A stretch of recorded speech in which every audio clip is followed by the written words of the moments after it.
Hello and welcome back to another episode of the podcast. And yes, this is a very special one. This is a milestone. We are at 800 shows.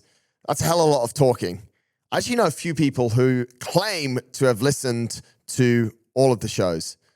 No matter if you've listened to one, all of them, some of them, or this is your first one, I just want to thank every single person who's ever listened to the show, and also every single person who has ever recommended the show, shared the show, or said something nice about the show to someone else so that it's grown a bit.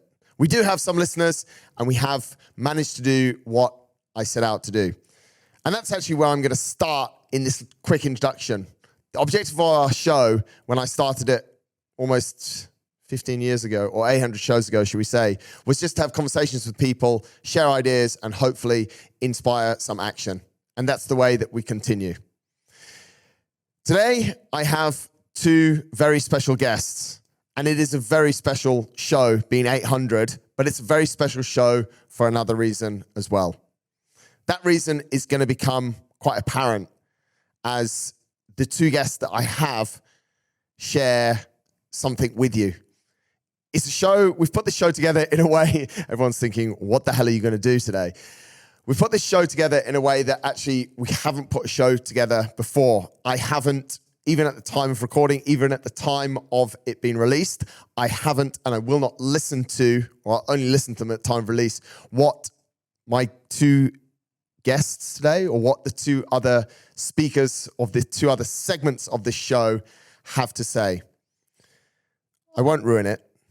This is a very special show, and I'm very proud of what we're going to speak about. Thank you for all of your support for the 800 shows. Thank you for all of your support for InnerFight. This is the start of a new chapter. Before we hit you with today's show, there are some announcements. This is a new segment of the show. Last week it went down really well. I was surprised. People want to know more. No, just kidding. It did go down really well. People were happy that I updated them. Some people were not happy that they did not make it to iftar because they did not notice. And that's the first announcement this week. It's more of a thank you. Thank you very much to everyone who did make it to Final Fridays and also to iftar afterwards. We had a great feast. We had a great workout as well. If you're interested in Final Fridays, it's a small team format event we run every Friday on the last Friday of the month. Come and get involved. There will be one at the end of this month, at the end of April. Other announcements we have after a Easter break next week, Ladies Run Club begins again. They've had 2 weeks off and they are back in action on Monday and Wednesday, Monday morning, Monday evening, Wednesday morning, Wednesday evening. Give us a shout if you want to know more about that. And you will see if you are involved in our mainline class, we have been running through a number of different tests in the last few weeks. These keep on running, which I've put these in the announcements because they're quite interesting for people that want to measure and manage their training a little bit more. So if you are one of those people that are tests going through, some people don't like to be tests, so we don't make a huge sing and dance about it, but it is super important. It's really important to track your progress, and it can, as well as be, for some people, a little bit daunting, it can be a great form of motivation. So that's going on through the classes. And the only other announcement I have, there is some new sneaky little caps kicking around at reception. I won't say any more. If you follow me on Instagram, you'd have seen the one that I picked up. I'm still not sure if I can roll with it, but I'll try. That's all the announcements this week. We'll get into today's big show. This is episode number 800 of the InnerFight podcast. No matter where you are in the world, thanks for tuning in. Let's jump into today's show. So, my InnerFight journey. It started, I guess, in 2014 when Marcus first reached out. At the time, I was working in Qatar. I was, or had been in the Middle East for almost 10 years by then. So I knew who Marcus was. I'd played rugby against him on a couple of occasions, and I obviously knew InnerFight as a brand and as a gym, as a CrossFit gym that was already obviously operating in Dubai. So we touched base, had a little bit of a chat over Facebook about possible opportunities of growing InnerFight cross-border, but at the time I was already working, so there was going to be no traction there at that stage. And then a couple of months later, I ventured over to Dubai in about July 2015, I think it was, and we had, I reached out to him, said if he was available. So I called down to the facility in Al Quoz. We had a chat. Neither of us knew what it was about or where it would go, but so I left. I was just over for the weekend in Dubai and headed back to Qatar. And then it wasn't till, I think it was about November 2015 when I actually did my first class. It was taught by Boz, Carmen, for those of you that know her, who's still with us, which is pretty cool. It was a Friday, which was the weekend at the time. So obviously a super fun workout, got to experience the community firsthand, and then left it at that. Then I ended up moving to Dubai in 2016, where I became a member of InnerFight and spent roughly about I think it was about 6 to 8 months as a member, just regular mainline classes, working out, having fun, doing as much of the community stuff as I possibly could. And then in 2017, May, InnerFight launched the internship program, or another, it wasn't the first one, I don't believe, but a chance for potential coaches who are looking to get better to spend, it was about a 6-week program, 6 to 8 weeks.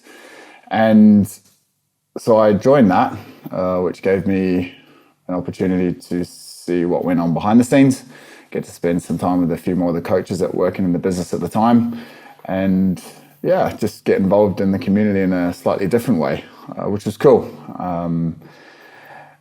And that sort of finished, a couple of months went by, and then in September of 2017, Marcus invited me in for a chat, and we were upstairs, I remember it, in the old gym. And he started to put some things on the whiteboard, scribble a few things, a few lines, and what it ended up being was he wanted me to take over or come on board and start coaching the base fundamental clients. At the time, that program was for any new people coming into the gym that would be screened by the coach, introduce them to the movements, and make sure that they were safe going into the program. So a little bit of a risk from his side, and that all the new coaches would obviously come, or the new clients, would come into the business, would be seen by me, and I was new. So it was super fun. I did that for just about 6 to 8 months, coming and going. At the time I was doing other couple of jobs in and around Dubai, but nothing real solid at that stage. And then in 2018, so 4 years after we first connected with each other, he invited me in for another meeting where he wanted to know if we wanted to make this a full-time role and the ability to coach classes and start to build a personal training business. So it didn't take me long to say yes. And then slowly transition out of a full-time rugby coaching role into full-time at InnerFight. And I guess today we're currently working out of what is a purpose-built facility. InnerFight as a brand is as strong as ever, and so is our community. And I guess with the announcement of Marcus bringing me on board as a partner, I'm super proud and thankful for the opportunity. I look back and try and think of why InnerFight was appealing to me, and in all my sort of corporate career before was hotels and then a property developer with other interests in Qatar. They're all quite well known, quite well respected, and prominent brands within the areas or the countries that I worked in. And I didn't believe that InnerFight was any different. They had a very good reputation. It was a strong brand, still is a very strong brand. So that was sort of what appealed to me initially. And then once you become part of the organization, either as a member or as an employee, you understand that it has a very clear vision. It has a strong set of values. And as a business, now that I've got to spend more time within it, we very clearly understand sort of who we are. We live out the vision and the values day to day that have been kind of rooted into the culture by Marcus. And with that, I think that the clients respect that. It's been obviously a challenging time over the past couple of years, and I talked about a statistic in our maximum impact meeting where we have all the staff together. InnerFight's been around for over 10 years, and most businesses or startups, only 50% of them last more than 5 years. So we're at top of that. We're a part of that 50% that have gotten past that 5-year period. And we've also battled COVID, which was extremely difficult for us as a business, but also many other businesses and personally as well for many different people. So to come out the other side of that in a new facility with a super strong community, I think just shows that having that clear vision and those clear values and a solid culture that, you know, we're here to stay for another 10 years or more at least. So as I said earlier, I'm super proud to be becoming a partner of InnerFight. I'm extremely thankful and grateful to Marcus for all of the opportunities that he's given me in the past 5 years that I've been involved in the business, and obviously the opportunity to become a partner.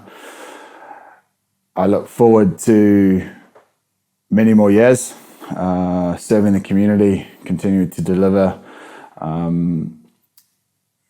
the products that we do, and yeah, I'm excited to see what the next sort of 5 to 10 years hold, and yeah, super excited and can't wait.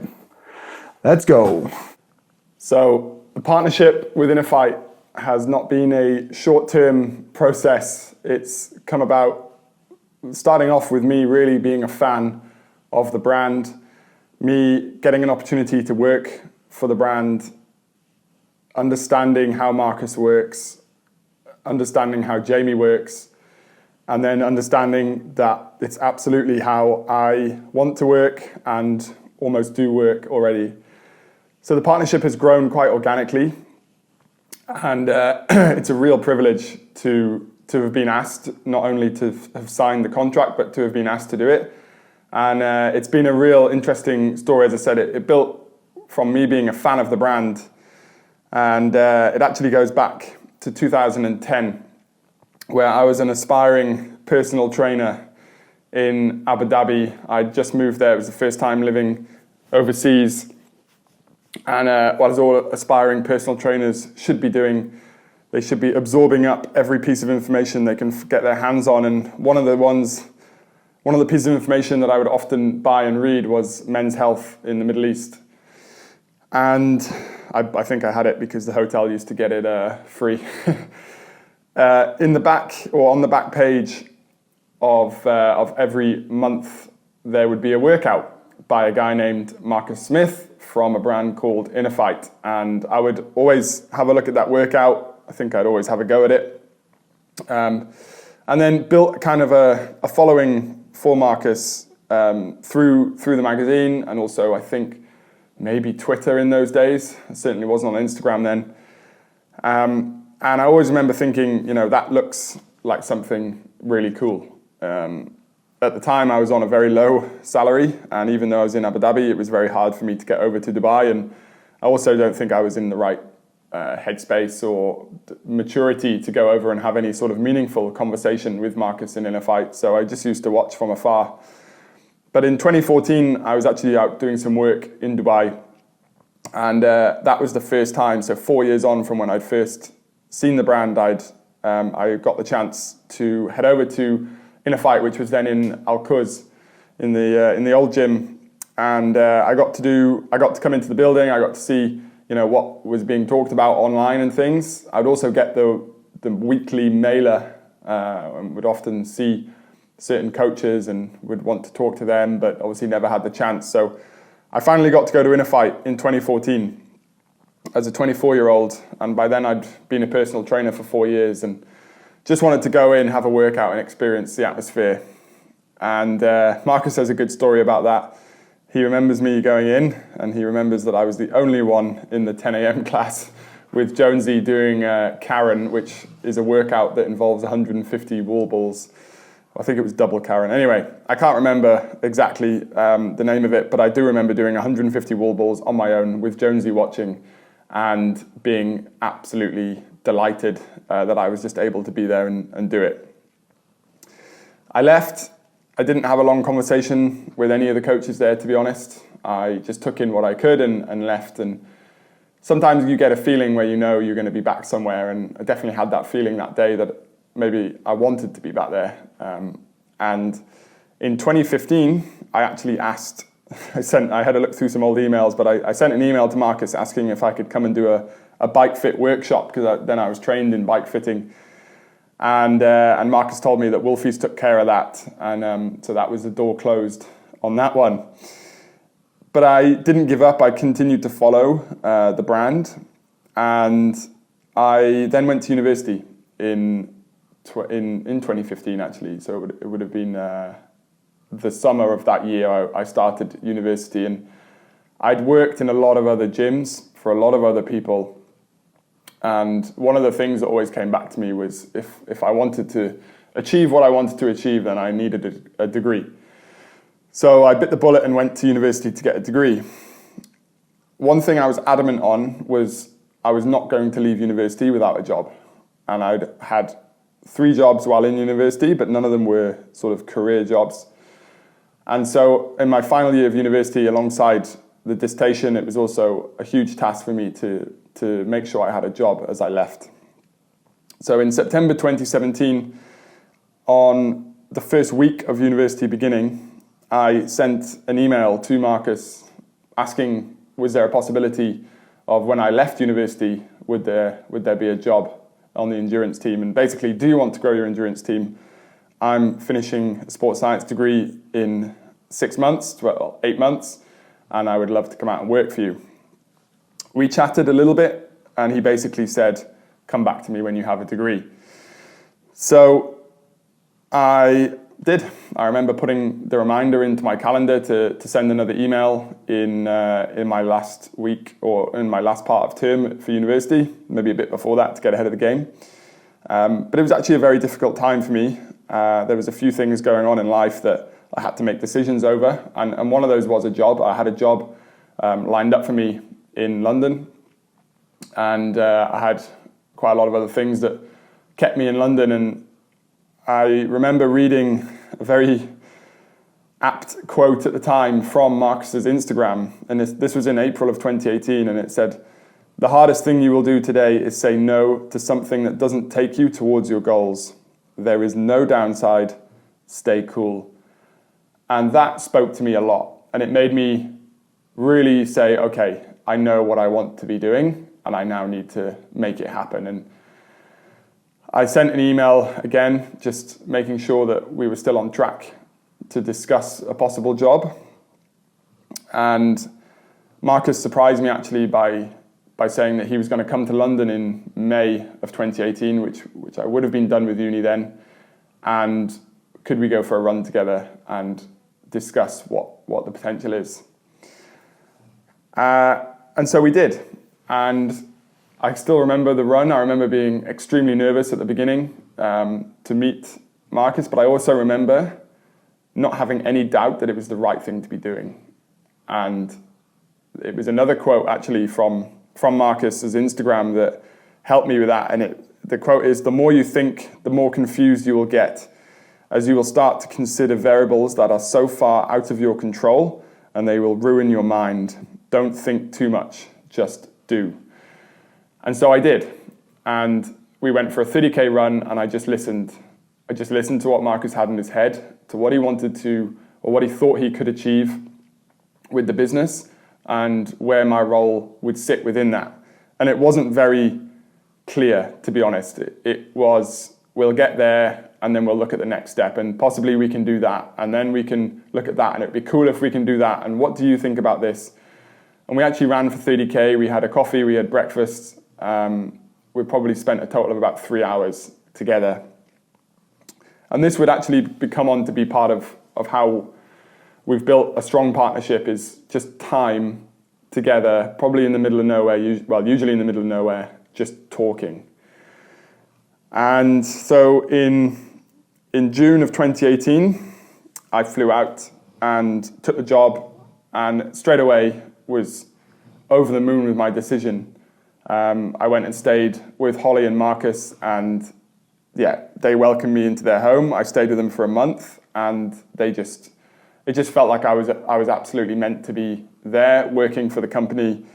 And nothing, although challenges came up every day, nothing seemed impossible, because I knew what the bigger picture was.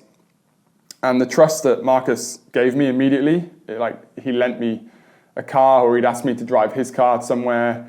It's just trust that you can't take for granted, and you know that when you're being given that trust, it means that you're being given responsibility, and that, as a lot of people know, is very empowering for people. He would tell me absolutely straight what was happening, and he would also listen to me, and he would also give me a lot of responsibility, and all of those things made me realize that this company is one that I'm absolutely meant to be in.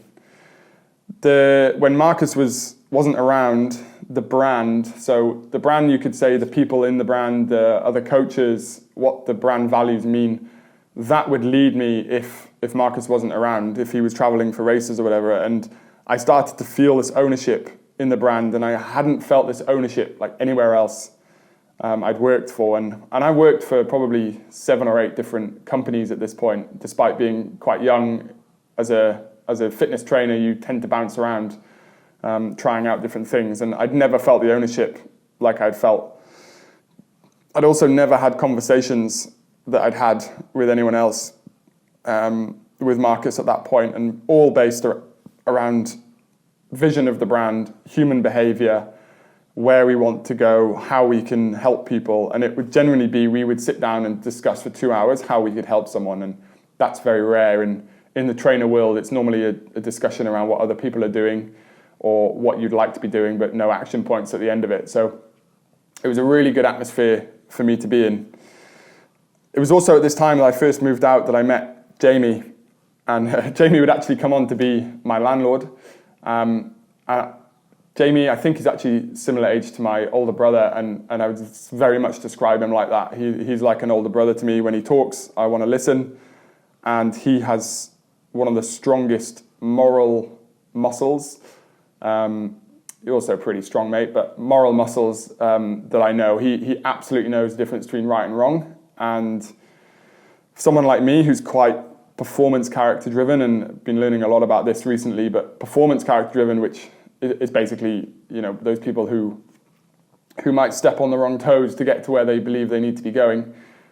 Jamie would often make me think, okay, what am I doing morally? And is that right? And he's such a kind person that I was very much drawn to him in wanting to learn from him and just simply be around that kind of person. And he then started taking on a bit more of a full-time role within managing people within the business. And then things really started to step up for him. And I was really impressed with how he managed people, his knowledge in like HR and management. And I knew that was a huge gap in my game. So just being around him, getting his advice was really cool. And as people know, Jamie, he doesn't talk a lot, so you have to spend a bit of time with him to actually get an understanding of what he's saying.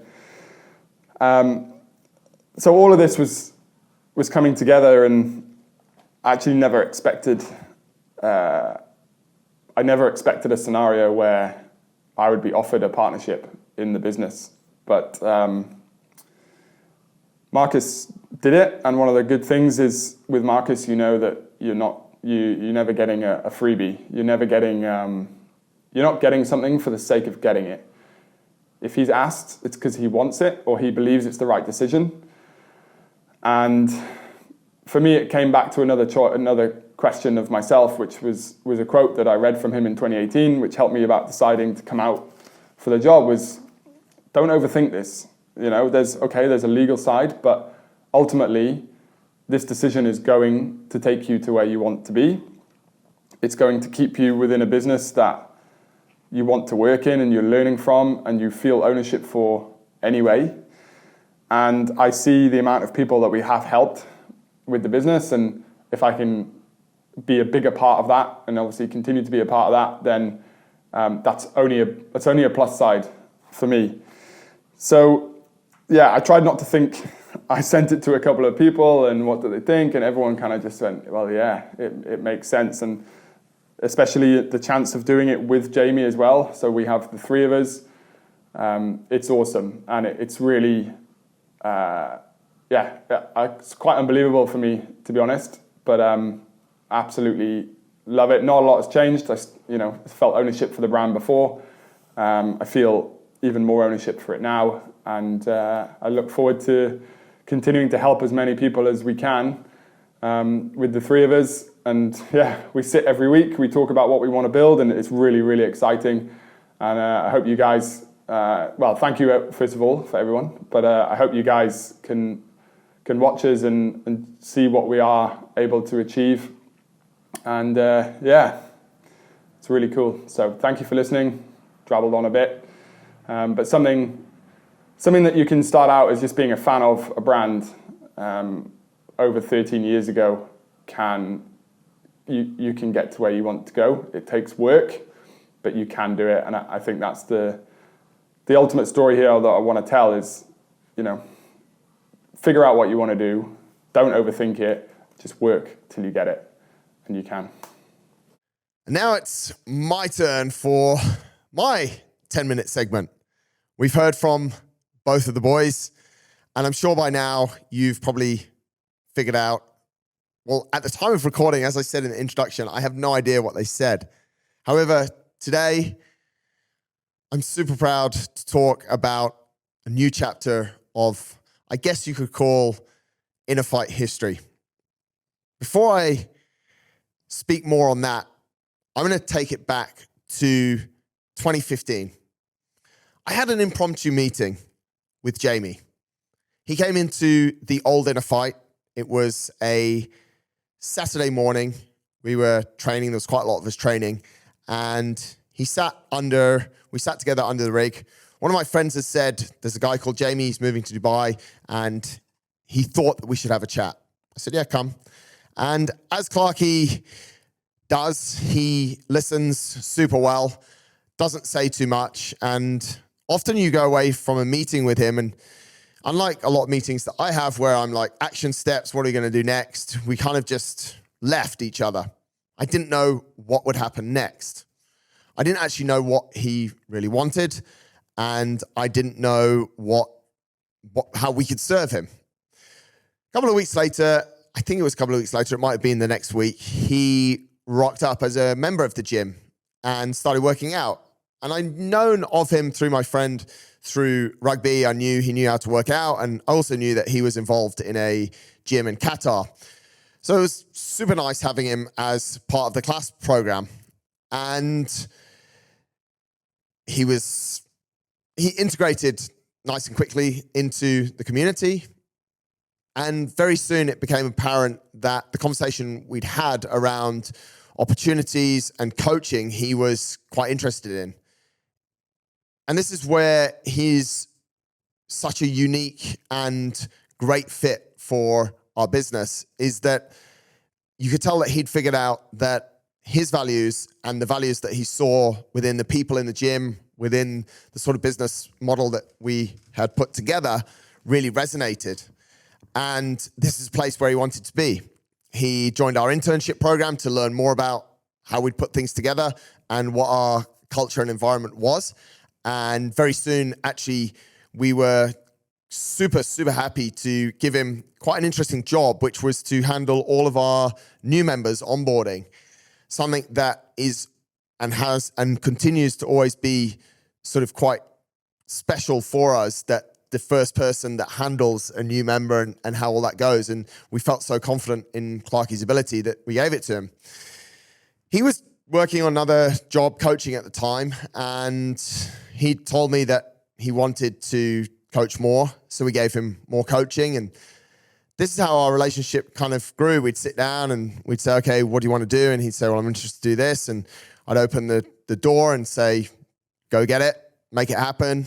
He took on operational issues, make it sound a bit bad. He took on the operational role, and fast forward to, I guess, COVID.